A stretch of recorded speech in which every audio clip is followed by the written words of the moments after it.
finish well, and the way I bring that into practice is actually very simple. Lord's Prayer. Every single morning with my wife, we walk through what does it mean to ask God's kingdoms and will to be done in my life, in my family's life, in my staff, in my church's life, as it is in heaven. God provide for it. And as I think through the Lord's Prayer daily, what I'm really doing is repurposing my life for one more day. I'm aiming at the target all the way down there and then working backwards.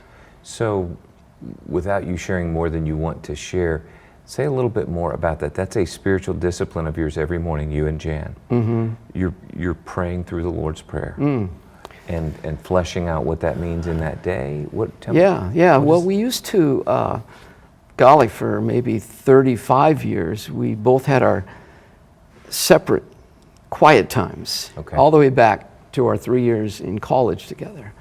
And I'm very private and protective of my Jesus time.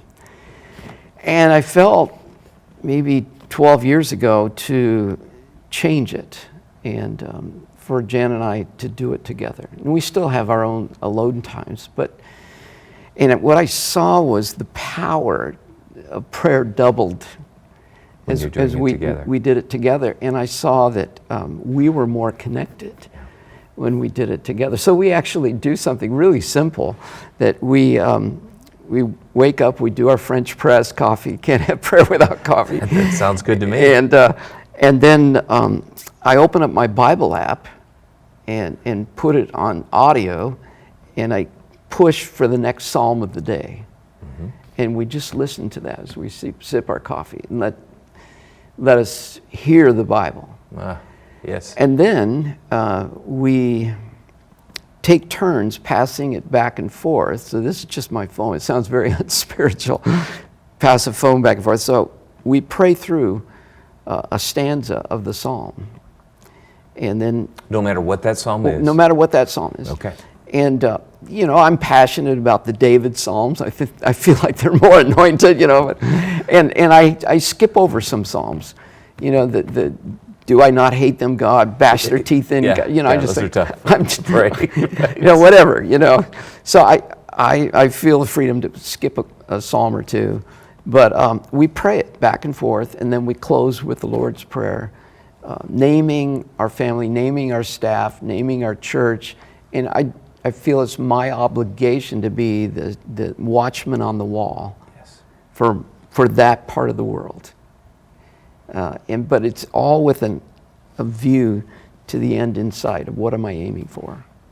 And the fact that you're incorporating your relationship with Jan into this so intentionally has to be inviting and wooing to her heart.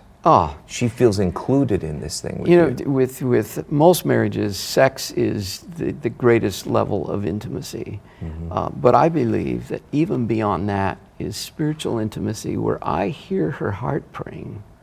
I mean, who gets to do that? Oh, yeah.